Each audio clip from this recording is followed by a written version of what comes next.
एक वक्त का किस्सा है। रामपुर गांव में एक सेठ ने बत्तखों का एक फार्म बनाया हुआ था जिसमें बहुत सारी बत्तखें थीं। वो उनके दाना पानी का बहुत ख्याल रखता था और जब जरूरत होती वो उनमें से कुछ बत्तखों को बेच दिया करता था। उसके पास कई मुलाजिम काम करते थे जिनमें से एक मुलाजिम का नाम मीठा था। वो सेठ उसे अपना बहुत वफादार मुलाजिम समझता था। मीठे, मैं बहुत खुश हूँ। बत्तखों का बिजनेस बहुत अच्छा चल रहा है, पैसा भी आ रहा है और मेरा शौक भी पूरा हो रहा है। हाँ मालिक, ये सब मेरी माँ की दुआओं का नतीजा है। मैं रोज अम्मी जान से कहता हूँ कि आप मुसल्ले पर बैठकर मालिक के लिए दुआ करती रहो। देखो मेरी माँ की दुआएं कैसे भाग भाग के लग रही हैं आपके कारोबार को। हाँ मीठे, ये तो बहुत अच्छा काम कर रहा है। चल इसी खुशी में तेरी तनख्वाह में 5,000 रुपए इजाफा किया मैंने। जा मजे कर।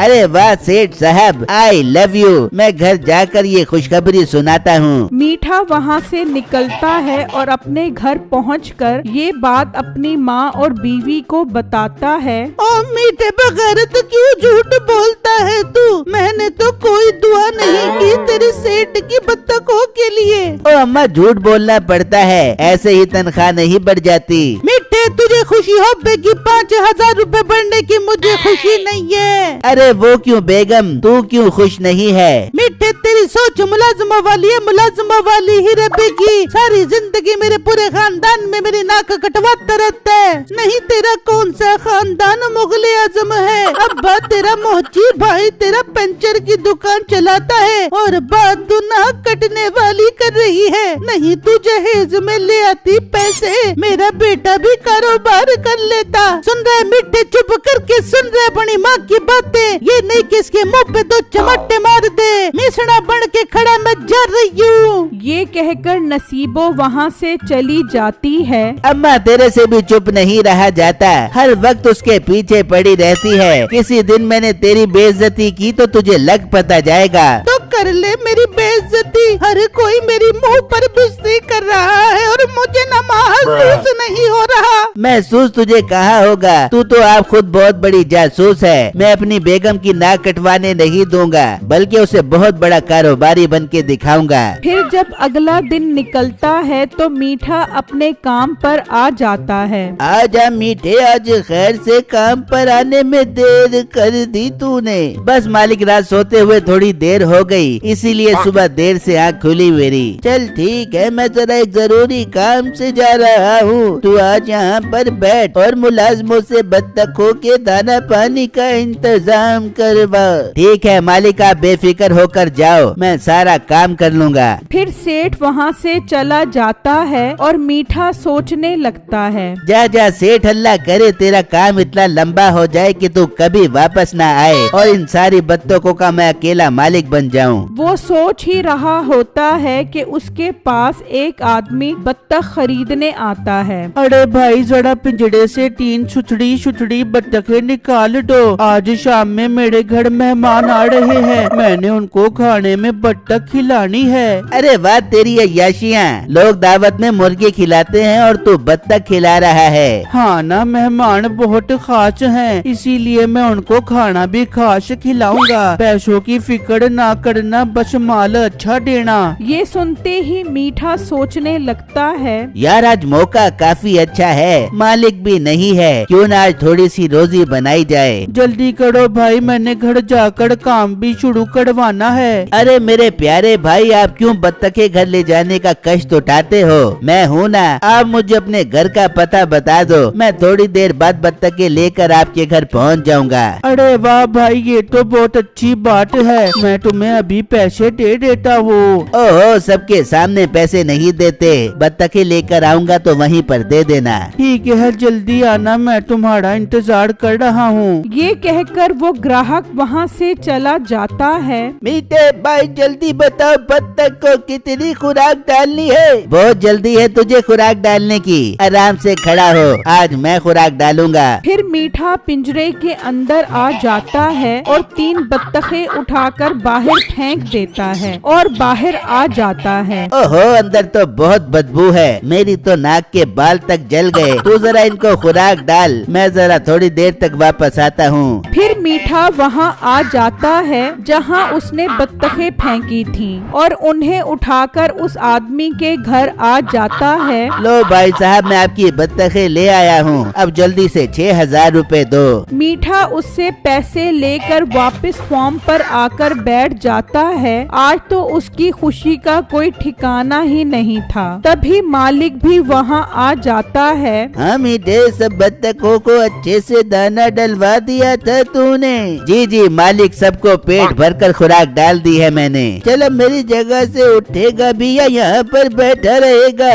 मालिक मालिक, गजब हो गया, ये देखो एक बत्तख ने काले रंग का अंडा दिया है। मीठा ये देखकर हैरान हो जाता है। ये क्या, ये तो बहुत अजीब बात है। ऐसा तो कभी नहीं हुआ कि किसी बत्तख ने काला अंडा दिया हो। लाओ उस बत्तख को मेरे पास लेकर आओ। वो मुलाजिम उस बत्तख को अंदर ले आता है। अच्छा, तो ये है वो बत्तख जिसने काला अंडा दिया है। देखो मालिक देखो, इसने एक और काले रंग का अंडा दे दिया है। हाँ देख रहा हूँ, मैं कोई अंधा नहीं हूँ। मुलाजिम, इस बत्तख को अंदर एक अलग पिंजरे में बंद करो और इसके खाने पीने का अच्छे से इंतजाम करो। ये कोई आम बत्तख नहीं है। यही तो मैं चाहता था, मेरे हाथ कोई खास बत्तख लगे। इस बत्तख को मार्केट में बेचना पड़ेगा, बहुत अच्छे पैसे मिलेंगे मुझे इसके। वो मुलाजिम उस बत्तख को अंदर पिंजरे में बंद कर देता है। मीठा सारी रात यही सोचता रहता है कि कल उस बत्तख को किस तरह बेचा जाए। फिर जब दिन निकलता है तो मीठा फार्म पर आ जाता है और देखता है कि सेठ अभी तक नहीं आया। मीठे, मौका अच्छा है, सेठ के आने से पहले पहले इस बत्तख को ठिकाने लगाना होगा। वो फार्म के अंदर आ जाता है और उस बत्तख को निकालकर उसकी जगह दूसरी बत्तख रख देता है और उसे बाहर फेंक देता है और वहाँ जाकर उस बत्तख को उठाकर उसी के घर पहुँच जाता है। ये देखो भाई साहब, मैं आपके लिए बहुत नायाब किस्म की बत्तख लेकर आया हूँ। आप इसके कमाल सुनोगे तो खुश हो जाओगे। कौन से कमाल है इसके भाई? ये बत्तख कोई आम बत्तख नहीं है, ये काले रंग का अंडा देती है। क्या काले रंग का अंडा? ये तो बहुत कमाल बत्तख है। तभी वो बत्तख अंडा भी दे देती है। अरे भाई, आप तो बिल्कुल ठीक कह रहे थे, ये बत्तख तो वाकई काले रंग का अंडा देती है। ठीक है, फिर 5,000 निकालो और ये बत्तख ले लो। मीठा उससे 5,000 लेकर चला जाता है। जाओ अंदर और उस बत्तख का काला अंडा निकाल कर आओ। वो अंडा बहुत नायाब है, 5,000 एक अंडे की कीमत लग रही है। जाओ अंडा लेकर आओ। मुलाजिम अंदर आता है तो देखता है कि वहाँ कोई काला अंडा नहीं होता, बल्कि उस बत्तख ने सफेद अंडा दिया होता है। वो वापस आकर सेठ को बताता है। तभी मीठा भी वहाँ आ जाता है। क्या तू पागल हो गया है? कल तो उस बत्तख ने काला अंडा दिया था, आज सफेद अंडा दिया है। तूने सही बत्तख तो पिंजरे में रखी थी ना? हाँ मालिक, मैंने वही बत्तख पिंजरे में रखी थी जिसने कल काला अंडा दिया था। ये तुम हमें बेवकूफ बना रहे हो। तुमसे हम वो अंडा 5,000 का खरीदने आए थे, जबकि बत्तख तो तुम्हारी अंडा ही नहीं देती। क्या काले रंग का अंडा 5,000 रुपए का? ये तो मैं उसे 5,000 रुपए में बत्तख दे आया हूँ। ये मैंने क्या गलती कर दी? अब मुझे उससे वो बत्तख वापस लेना होगी। मीठा दोबारा उसके पास आता है। भाई साहब, मुझसे गलती हो गई। मैं तो आपको 2 काले अंडे देने वाली बत्तख देने आया था, गलती से आपको 1 अंडा देने वाली बत्तख दे गया। आप मुझे वापस कर दो, मैं शाम में आपको 2 काले अंडे देने वाली बत्तख दे जाऊंगा। क्या 2 काले अंडे देने वाली बत्तख? ठीक है भाई, ये बत्तख ले जाओ और मुझे शाम में 2 काले अंडे देने वाली बत्तख दे जाना। मीठा उससे वो बत्तख ले जाता है और घर लाकर उसे पिंजरे में बंद कर देता है। बिट्टू वहाँ बैठा मीठे का इंतजार करता रहता है, लेकिन मीठे ने कहाँ वापस आना था। यहाँ तक कि रात हो जाती है। लगता है वो मुझसे धोखा कर गया है। मैं कल उसके फार्म पर जाकर वो बत्तख ले आता हूँ। फिर जब अगला दिन निकलता है तो बिट्टू उस फार्म पर पहुँच जाता है और सेठ को बताता है। क्या मीठा तुम्हें काला अंडा देने वाली बत्तख बेचकर कर गया था। इसका मतलब उसने उस बत्तख की जगह दूसरी बत्तख पिंजरे में रख दी थी। जी भाई साहब, मैंने उससे वो बत्तख 5,000 की खरीदी थी और वो मुझे धोखा देकर वो बत्तख ले गया। उसने तुम्हें ही नहीं मुझे भी धोखा दिया है। अब उससे वो बत्तख भी निकलवानी है और उसे सजा भी दिलवानी है, और ये काम सिर्फ तुम कर सकते हो। मैं ये काम कैसे कर सकता हूँ? फिर सेठ उसको सारा आइडिया समझा देता है और अगले ही दिन बिट्टू भेस बदलकर मीठे के घर जाता है। भाई साहब, मैंने सुना है तुम्हारी बत्तख काला अंडा देती है। जी भाई साहब, आपने बिल्कुल ठीक सुना है। ये काले रंग का अंडा देती है। उस अंडे की कीमत 5,000 रुपए है। अरे वाह, ये तो बहुत नायाब बत्तख है। हम तुमसे ये बत्तख 5 करोड़ की खरीदेगा।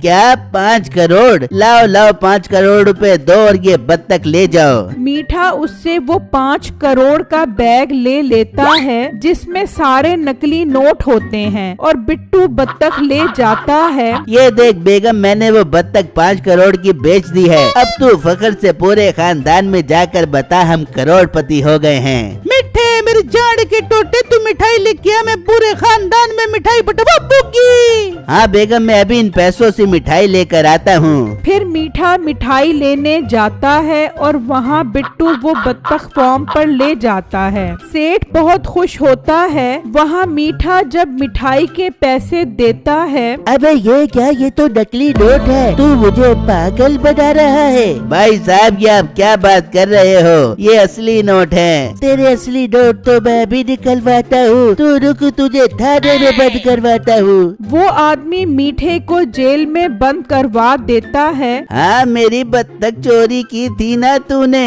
अब सजा मिली। ये नकली नोट मैंने ही भिजवाए थे। सेठ साहब, मुझे जेल से बाहर निकलवाओ। मैं अब कभी चोरी नहीं करूँगा।